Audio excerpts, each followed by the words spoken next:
L'impact, ça va être sur les autres agences aussi, qui sont les agences fédérales des États-Unis d'Amérique.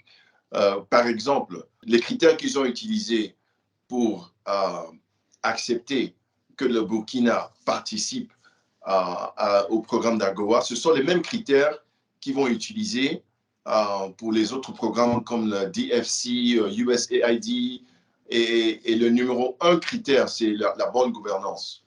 Donc, ce programme va avoir un impact sur toutes les autres agences et c'est ça qui va être un peu troublant pour Burkina. Est-ce qu'il faut, justement, le Burkina doit s'attendre à voir les aides provenant des autres agences américaines, comme vous les avez citées, par exemple USAID, être suspendues? Je pense qu'ils vont suspendre les nouveaux, en fait. USAID est bien engagé en Burkina. MCC, ils ont signé 2 compacts. Les autres agences comme USAID, MCC, même DFC, ils ne vont plus regarder Burkina comme avant à cause de cette suspension. Parlant de cette question de l'AGOA, est-ce que les pays concernés en bénéficient réellement? Est-ce qu'ils arrivent à exporter? Des pays comme le Burkina arrivent à exporter vers les États-Unis? Disons, en 2019, il y avait 70 000 $ de produits, c'est-à-dire de trade entre les 2 pays. La législation, ça vous aide à amener les produits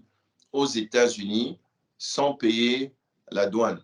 Et si vous n'avez pas produit assez pour le marché américain, vous n'allez pas avoir les bénéfices. Donc, les pays comme la Burkina, ils n'ont pas beaucoup de bénéfices, mais il y a certains pays, comme l'île Maurice, qui ont beaucoup de bénéfices.